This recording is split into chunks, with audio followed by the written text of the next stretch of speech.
Praise the Lord, hallelujah.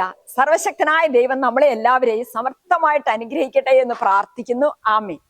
പ്രിയപ്പെട്ടവരെ, ഇന്ന് നമ്മൾ പഠിക്കാൻ വേണ്ടിയിട്ട് എടുക്കുന്ന തിരുവചനം വിശുദ്ധ പൗലോസ്ലീഹ ഫിലിപ്പിയർക്ക് എഴുതിയ ലേഖനം അധ്യായം 2, 6 മുതലുള്ള തിരുവചനങ്ങളാണ്. ഇവിടെ നമ്മൾ കാണുകയാണ്, ദൈവത്തിന്റെ രൂപത്തിലായിരുന്നെങ്കിലും അവൻ ദൈവവുമായുള്ള സമാനത നിലനിർത്തേണ്ട ഒരു കാര്യമായി പരിഗണിച്ചില്ല.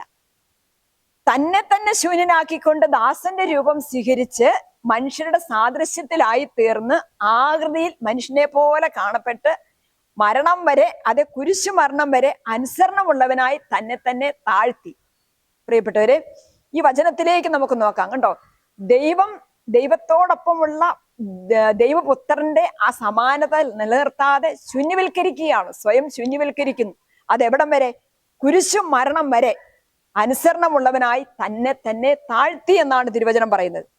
അതുകൊണ്ട് കുരിശു മരണം വരെ അനുസരണമുള്ളവനായി തന്നെ തന്നെ താഴ്ത്തിയ യേശുവിന്റെ ആ ശൂന്യവൽക്കരണ ചൈതന്യവും കൃപയും അഭിഷേകവുമാണ് ഇന്ന് നമുക്ക് എല്ലാവർക്കും വേണ്ടത്.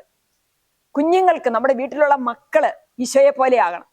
ഈ തിരുവചനത്തിൽ പറയുന്നുണ്ട്, വിശുദ്ധ ലൂക്കായുടെ സുവിശേഷം 2:51 പറയുന്നു, അവർ നസ്രത്തില് മാതാപിതാക്കൾക്ക് വിധേയനായി ജീവിച്ചു. അപ്പൊ ഈ തന്നെ തന്നെ താഴ്ത്തുന്ന, ശൂന്യവൽക്കരിക്കുന്ന, എളിമപ്പെടുന്ന ആ ചൈതന്യം നമ്മുടെ കുഞ്ഞുങ്ങളിലേക്ക് വരണം.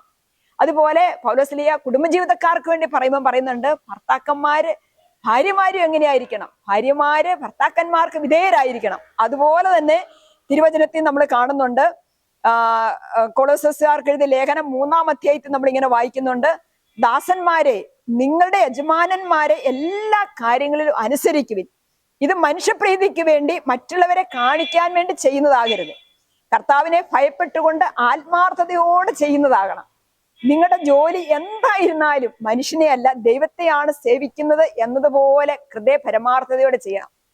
അപ്പോൾ യേശുവിൽ വിശ്വസിക്കുന്ന നമുക്ക്, യേശുവിന്റെ കുരിശുമരണത്തിന്റെയും പീഡാസഹനത്തിന്റെയും ഉത്ഥാനത്തിന്റെയും കൃപയിലേക്ക് വരാൻ വേണ്ടി പ്രാർത്ഥിച്ചുകൊണ്ടിരിക്കുന്ന നമുക്ക് വളരെ പ്രത്യേകമായിട്ട് യേശുവിന്റെ കുരിശിലെ അനുസരണം, യേശുവിന്റെ കുരിശിലെ ശൂന്യവൽക്കരണം, സ്വയം താഴ്ത്തുന്ന, എളിയവനാകുന്ന ആ ചൈതന്യം നമ്മളിൽ എല്ലാവരിലും നിറയട്ടെ എന്ന് പ്രാർത്ഥിക്കുന്നു. സർവശക്തനായ ദൈവം ഈ അഭിഷേകം നമുക്ക് തരട്ടെ. ആമേൻ. ഹല്ലേലൂയ.